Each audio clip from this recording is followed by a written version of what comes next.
اور خوش قسمت لوگ کتنے اچھے ہیں.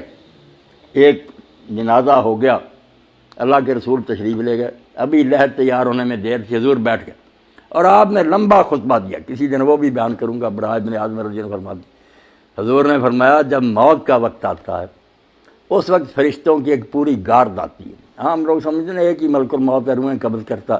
اس سے آگے لوگوں نے پھر ایک ردہ رکھ لیا کہ جب ایک ملک الموت ساری زمین پر اتنے جہان پر گھومتا اور سب کی جانیں نکالتا تو حضور اگر حاضر ناظر ہو جائیں پھر کیا؟ یہ ہمارے دوست کہتے ہیں یہ بات ہی غلط ہے. ایک ملک الموت کب جانے قبض کرتا؟ بے شمار فرشتے ہیں اس کے مدد، وہ انچارج ہے محکمے کا، اس کے تحت تتوفاہم الملائکہ، بے شمار فرشتے. تو اللہ کے رسول نے فرمایا پورا دستہ، ایک انسپیکٹر ہوتا اس کے ماتحت سپاہی ہوتے، وہ آ کر اتنی دور بیٹھ جاتے ہیں جہاں تک اس مردے کی نظر جاتی ہے، وہ نہیں قریب آتے، باقی سب سپاہی بیٹھ جاتے ہیں. یہ انچارج آتا، اگر وہ نیک ہے اس کے پاس جنت کا خوشبو سے بسا ہوا رومال ہوتا، سنگھاتا، اسے اللہ کا سلام کہتا اور کہتا چل اپنے رب کی طرف، تیرا رب تجھ سے خوش ہے، تو اس سے خوش ہے. خوشی خوشی اس کی روح روانہ ہو جاتی. برا جو ہے نا ڈراؤنی شکلیں جیسے ہتھکڑیاں ہوتی ہیں پولیس کے پاس، جو برا مردہ اس کے لیے جو فرشتے ہی آتے ہیں نا اس سے اسے پتہ چل جاتا ہے کہ میرا انجام اب کیسا. مسکراتے چہروں کی بجائے ڈراؤنی شکلیں، بدبودار رومال، غضب آلود نگاہیں، وہ چھپتی پھرتی پھر روح نکالتے مار مار. اور اسی وقت جب وہ رومال میں اس کو لپیٹتا دوسرے سپاہی آگے آ جاتے ہیں، اس سے وہ وصول کر لیتے ہیں.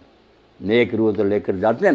اللہ کے رسول صلی اللہ علیہ وسلم جہاں جہاں سے گزرتے ہیں خوشبو پھیلتی جاتی ہے اور ساری مخلوق کہتی ہے مرحبا، مبارک ہے تیرا آنا یار، تو نے ہم سب کو نا معطر کر دیا.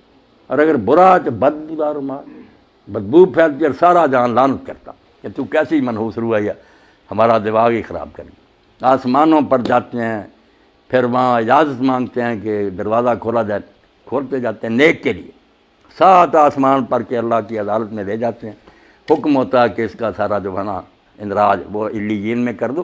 جو علیین سجین مشہور ہے کہ کوئی 2 جگہ جہاں روئے رہتی ہے، غلط بات ہے. علیین سجین صرف آفس ہے، دفتر ہے، وہاں نیک لوگ جو ان کا اندراج ہو جاتا کہ یہ شخص فوت ہو گیا، اس کی پوری کتاب جو زندگی تھی وہ بھی جمع کرا دی جاتی کہ یہ اس کا سارا ریکارڈ ہے. دوبارہ حکم ہوتا ہے کہ زمین میں سے میں نے اس کو پیدا کیا، وہیں لے جاؤ، زمین سے ہی دوبارہ اس کو پیدا، وہ روحیں واپس آ جاتی ہیں پھر اسی قبر کی طرف. برے کی روح لے کر جاتے ہیں. جب حضور صلی اللہ علیہ وسلم فرمایا، اللہ کہتا نہ آسمان کے دروازے نہ کھول، میرے دربار میں نہ دفع کرو، اس کو دھتکار دو، اس کو 7ویں زمین کے نیچے پھینک دو، وہاں ہی رہ، وہاں سے نکالیں. لمبی حدیث ہے جو حضرت سے برائے ابن عازم نے.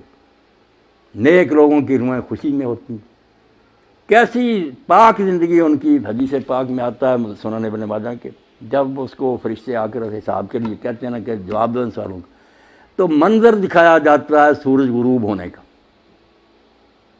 جب وہ مردہ ہوش میں آتا ہے اور فرشتوں کے سوالوں کے جواب دینا چاہتا، دیکھتا ہے کہ سورج غروب ہو رہا ہے، عصر کا وقت بھی تنگ ہو گیا، تو وہ کہتا دعو نہیں اسلی، مجھے ذرا مہلت دو، میں نماز پڑھ لوں.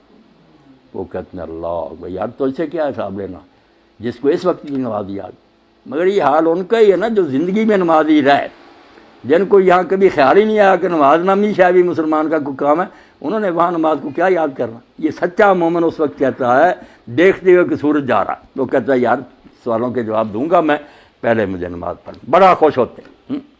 اور جب سوال کرتے ہیں کہ تیرا رب کون ہے، تیرا دین کیا ہے، تیرا نبی کون ہے، دیتا تو کہتے ہیں ہم پہلے ہی جانتے تھے. اس سے پوچھتے تو انہیں یہ، اس نے کہا میں اللہ کی کتاب پڑھتا تھا، قرآن سے مجھے سب پتہ.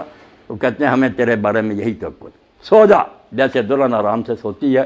اور روزانہ پھر اس کو جنت کا مقام دکھایا جاتا، ہر روز پردے ہٹا کر صبح شام وہ دیکھتا ہے کہ آخرت میں میرے لیے یہ تیار. خوشیاں جیسے مہمان خانے میں ریسٹ ہاؤس میں بیٹھے نا، وہاں دیکھتا ہے کہ میرے لیے یہ انعام ہے، خوشیاں ہی خوشیاں. اور دوسرے کو صبح شام جہنم دکھائی جاتی، جیسے پھانسی گھاٹ دکھایا جاتا کہ یہ ہے تیرے لیے اب پھانسی گلے میں پڑنے. وہ بیچارہ پہلے ہی مرتا، مرنے سے پہلے روز مرتا کہ یہاں میں جانے والا ہوں. اللہ فرماتا ہے نار یعرضون علیہا غدوا، صبح و شام فرعون اور اس کی جماعت جہنم کے آگے سے گزارے جاتے ہیں، وہ دکھائی جاتی ہے. اور یوم القیامت یردون الی اشد العذاب، جب قیامت کا دن ہوگا سچ مچ داخل ہو جائیں. یعنی مرنے سے پہلے ہی فرشتوں کے شکلوں اور رویوں سے ہی پتہ چل جاتا ہے کہ میرا حشر اب کیا ہے. اور بعد میں جو قبر میں جاتے ہی شروع ہو جاتا۔ یہاں ایک سوال جو ہم لوگوں کو پریشان کرتا ہے کہ جب یہاں ہی سوال جواب ہوتے ہیں، لوگوں کو ثواب عذاب ملنا شروع ہوتا ہے، قیامت میں پھر کیا ہوگا؟ جو کہتے ہیں حساب کتاب قیامت کو ہونا ہے، ادھر آپ بیان کر رہے ہیں کہ سوال جواب ہوتے ہیں اور ثواب و عذاب ہوتا، یہ بھی آپ لوگ سمجھدار ہیں، سمجھنے کی بات ہے، ورنہ پریشانی ہوتی۔ آپ سارے لوگ واقف ہیں اس سے کہ ایک ہے حوالات کہ زیر تفتیش مجرم وہاں رکھی ہوا، ایک جوڈیشل جیل ہے کہ مقدمہ چلا، فیصلہ سنایا گیا، پھر جس وارڈ میں جانے کے وہ لائق ہے وہ سزا سنا دی گئی، اس کو بھیج دیا گیا۔ جہنم ہے جوڈیشل جیل، پورا مقدمہ سماعت ہو کے کس قسم کا مجرم ہے کہاں بھیجا جائے، یہ قیامت کے دن ہوگا۔ اور یہ جو ہے یہ صرف سرسری بات پر، جیسے پاسپورٹ دیکھا، ویزا دیکھا، چلو ادھر اس کو بھیج دو، یہ صرف ایسے ہے کہ یہ مہمان خانے میں بیٹھے ہوئے ہیں، خوشیاں منا رہے ہیں کہ آخری دعوت ہمارے لیے یہ ہے، جنت دکھائی جاتی ہے، برے ڈر رہے ہیں۔ اب یہاں یہ بھی سوال پیدا ہوتا ہے کہ ساتھ ساتھ ہی کیوں نہیں معاملہ طے ہو جاتا؟ اللہ تعالیٰ کو صبر ابھی فیصلہ کر دے، اس کو جہنم بھیج دے، اس کو جنت۔ یہ کیوں ہیں دو مرحلے کے؟ قبر میں صرف سرسری بات پرس ہے، آخرت میں پھر جہنم میں جنت ہے۔ یہ چیزیں آپ چونکہ پڑھے لکھے ہیں اور یہ چیزیں ضرور کی ہیں کہ عقیدہ جو آخرت کا اس کو سمجھا جائے۔ بات اصل میں یہ، اور بڑی نازک بات ہے جو قرآن حدیث نے بتائی، توبہ توبہ ہم اس کی طرف دھیان نہیں کرتے کہ نیکی بدی وہ نہیں جو آپ نے مرنے تک کی، کھاتا آپ کا بند نہیں ہوا، آپ مر گئے کھاتا چل رہا۔ یہ جب تک یہ کارخانہ سٹاپ نہیں نہ ہوتا، میزان نہیں لگ سکتی کہ میری نیکیاں کہاں کہاں اپنا اثر دکھایا، میری بری مثالوں نے کتنے لوگوں کو گمراہ کیا۔ یہ جب قیامت آئے گی نا، اس وقت ہوگا کہ ڈاکٹر صاحب نے کتنے لوگوں کو دین کی طرف رغبت دلائی، ان کی وجہ سے کتنے لوگ دیندار بنے، انہوں نے اپنی اولاد کو، یہ سارا حصہ قیامت کے دن نکلنا۔ اللہ کہتا ہے نکتب ما قدموا وآثارہم، ہم وہ بھی لکھتے ہیں جو زندگی میں تم نے آگے بھیج دیا، اور وہ بھی لکھتے ہیں جو فٹ پرنٹس ہیں، آپ کے قدموں کے نشان رہ گئے نا، اور لوگ اس پر چل رہے ہیں۔ اس لیے اللہ کے نبی علیہ السلام کی نیکیوں کا آپ اندازہ کریں۔ یہ جو ہم کہتے ہیں نا حضور کو یہ ثواب پہنچانا، یہ بہت بعد میں تنگ ذہن والوں نے نکالا۔ رسول اللہ کو پہنچانا کیا؟ جو نیکی امت کرتی ہے نا، میں نے قرآن پڑھا، نماز پڑھی، روزہ رکھا، ہر ایک امتی کے اس عمل میں سے ایک آپ کے کھاتے میں جا رہا، صحابہ کے جا رہا ہے، اماموں، انہوں نے دین ہم تک پہنچایا۔ جو نیکی سکھائے گا، جتنے اس کے بعد جہاں تک وہ چلتی رہے گی اس کو ثواب ملے گا۔ یہ ایسا بینک کا کھاتا ہے جو بند نہیں ہوتا۔ اور برائی بھی اگر آپ نے شروع کر دی کہ اچھا بڑا گاؤں تھا، آپ نے کوئی لڑکی اغوا کر رہی، کوئی قتل کر لیا، دشمنیاں ہو گئیں، آگے خون خرابے قیامت تک چل رہے ہیں، تو آپ کو ایسا نہیں ملنا۔ اگر ہٹلر نے جنگ عظیم لگا دی اور ساری مہنگائی ہوگی، دنیا مر گئی، تو اس کو ثواب مل سکتی ہے دنیا میں؟ کون سی عدالت تھی؟ اس کے پاس کتنی زندگیاں تھیں کہ اس کو بار بار ایک ایک کے بدلے مرا، لاکھوں تو انسان مرے ہیں۔ اب قیامت کا دن چونکہ وہاں بار بار زندہ ہونا، بار بار مرنا، یہ عدالت نے سنا، اس کو اتنی بار پھانسی دی ہے۔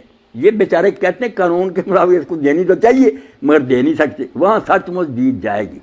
تو یہ نیکی اور بدی کا جو لمبا چوڑا تصور ہے نا، کہ نیکیاں بھی جہاں جہاں جا رہی ہیں یہ بھی آپ کے کھاتے میں پڑیں گی۔ اسی لیے اللہ کے رسول علیہ السلام فرماتے ہیں آدم کا پہلا بیٹا جس نے اپنے بھائی کو قتل کیا، اب جب قتل ہوتا ایک گناہ اس کے کھاتے میں اور قتل کا پڑتا جاتا کہ تو نے یہ سننا شروع کی۔ اگر یہ بد رسم تو شروع نہ کرتا تو کیوں انسانوں میں قتل؟ اب جب تک قیامت نہیں آتی آپ سمجھ گئے کہ کھاتا نہیں پتہ چل سکتا کہ اس کی نیکیاں کتنی بنی، برائیاں کتنی بنی۔ اس لیے محتاط رہنا چاہیے کہ میں اپنے طرز عمل سے کہیں اولاد کو گمراہ نہ کر دوں، میرے دوست نہ بگڑ جائیں، میرا خطبہ سننے والے نہ، میں مر جاؤں گا مگر میرے گناہ کی جو گٹھڑی ہے یہ بھاری ہوتی جائے گی۔ کوشش کروں کہ میں اچھی مثال قائم کروں تاکہ اس پر لوگ چلیں، تو میرے مرنے کے بعد بھی وہ ثواب مجھے پہنچتا رہے۔ اس لیے اس کے سوا کوئی چارہ نہیں کہ جاتے وقت صرف سرسری کاغذات دیکھے جائیں، ان کو مہمان خانے میں ٹھہرا دیا جائے، ان کو حوالات میں بند کر دیا جائے، اور انتظار کریں آخری عدالت کا کہ جب آخری عدالت آئے گی پھر ہاتھ پاؤں بولیں گے، فرشتے گواہی دیں گے، زمین بولے گی، سارا تیرے نیکی بری کا کچا چٹھا آ جائے گا، جنت دوزخ کا فیصلہ اس وقت ہوگا۔ اور جنت دوزخ بھی کوئی ایک نہیں، اب جنت کا نبی علیہ السلام نے فرمایا کہ تم سمجھو بس جنت میں چلے ایک برابر ہے، وہاں 100 درجہ جنت کا۔ ہم دیکھتے ہیں نا کہ بینک بنے، اتنی منزل، 100 منزل، اور منزل بھی اتنی دور، فرمایا یہ زمین ہے جتنی دور آسمان ہے وہاں دوسری جنت، اتنی دور ہی پھر تیسری جنت، 100 آسمان زمین جو ہے نا اتنے ہیں، اور سب سے آخری جو ہے وہ فردوس ہے، سب سے آخری